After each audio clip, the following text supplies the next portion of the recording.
Paul and Muhammad both taught their followers about Jesus, but only one of them met Jesus and was sent by Jesus. The other? Not so much.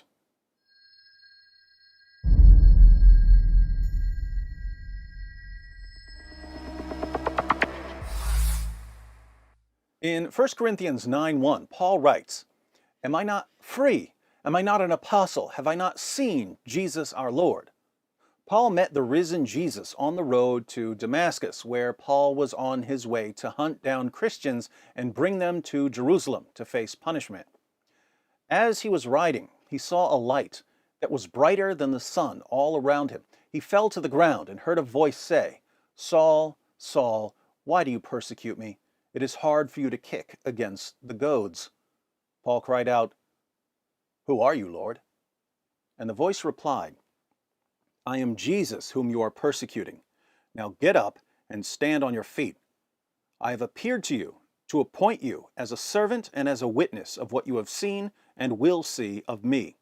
I will rescue you from your own people and from the Gentiles. I am sending you to them to open their eyes and turn them from darkness to light and from the power of Satan to God, so that they may receive forgiveness of sins and a place among those who are sanctified by faith in me." An apostle is one who is sent. Paul was sent by Jesus himself, hence we call him the Apostle Paul. But Jesus warned his followers to beware of people like Muhammad. In Matthew 7, Jesus said, "Beware of false prophets who come to you in sheep's clothing, but inwardly are ravenous wolves. You will know them by their fruits."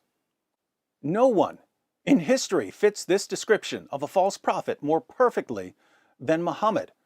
Muhammad came to Jews and Christians and claimed to be their friends, sheep's clothing. But when he became powerful enough, he called for their violent subjugation, ravenous wolf. Jesus said that we can recognize false prophets by their fruits. Whether we look at Muhammad's life or the impact he's had on the world, Muhammad's fruits are not good. A 2014 study by the World Economic Forum concluded that 18 of the 20 worst countries in the world in terms of the gender gap between men and women were Muslim-majority countries. There have been more than 30,000 deadly Islamic terrorist attacks just since 9/11.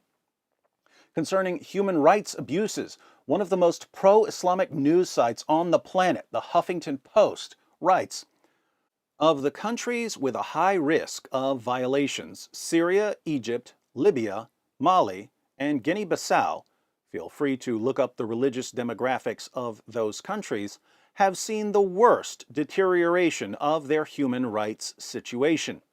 Geographically speaking, nations in the Middle East and North Africa account for the vast majority of the countries in the extreme risk category." Nations in the Middle East and North Africa. Now, what could they possibly have in common? Belief in Muhammad is what they have in common. So, if we know false prophets by their fruits, as Jesus claimed, we know that Muhammad was a false prophet the same way we know that this is an orange tree. Except that we have far, far more evidence for our conclusion about Muhammad.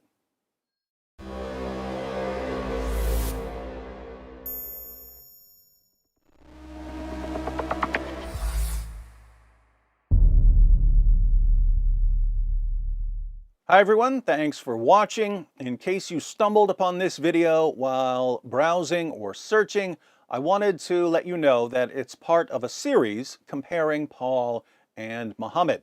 So if you'd like to see the full series, be sure to click on the playlist.